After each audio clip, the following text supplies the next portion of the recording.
this is Jennifer Hicks with Purpose Planning. I thought I'd give you a little update on my most recent travel adventure. I decided to take a trip, and I've just got some observations and some thoughts and some insights that I thought I would share with you. I think the first is what we're seeing in our culture and society is really what you're going to see in travel. Fewer choices, really a focus on health, safety, and even customer service. The one thing I can tell you is there are no coordinating guidelines or rules along any airport, airline, except we all wear a mask. I wore a mask 100% of the time while I was traveling. So here are some of my thoughts and kind of observation. I flew 2 different airlines, and they both had different check-in procedures. One I had to answer health questions, one I did not. They both boarded differently. One boarded in groups of 5 or 10, and then once those people were seated, they boarded another group of 5 or 10. The other airline boarded back rows first, and when those were seated, then the next rows. Now, I don't know if boarding was slower. It's just you're not standing in the walkway or standing on the plane waiting for the person in front of you to be seated. It was fairly quick once you were called to be seated. Everybody served beverage and a snack. They all offered change of flight, no questions asked, no fees, no charges. The one thing they both offered were fewer flight choices to the destinations I wanted, which should not be a surprise. The other thing I will say is I always carry a sanitizing or wet wipe, and I wipe down the seat, and both flights were very clean. A year ago, didn't matter which airline I flew, if I would wipe down my area I was seated in, it was pretty dirty. It wasn't this time, it was clean.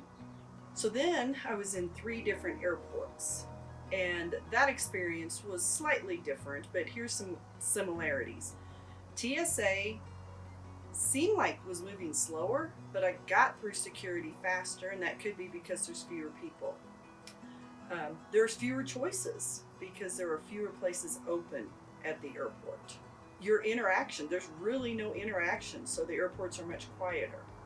And when you do have interaction, now that could be my age or my hearing, but think about it, it's harder to hear people through their mask. And so you're in a customer service line, or if you're needing something, it's just harder to hear someone, and there's a lot of repeating going on.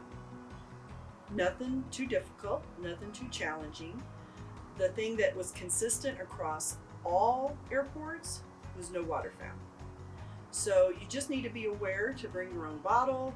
You need to either be prepared to pay $6 for a bottle of water or have your own bottle.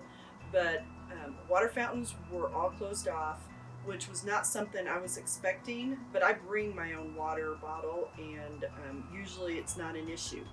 The water bottle dispensers were working, just not the water fountains. So not a lot of major changes, but just things that you need to be aware of when you travel.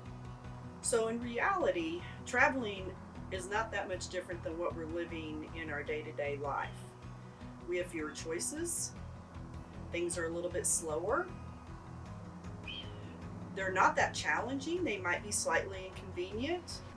So I have a few tricks when I land, when I get to my destination, whether it's home or the outbound place. I take a shower and change clothes. And when I came home, I kind of self-quarantined for about 5 or 6 days. I felt fine the whole time.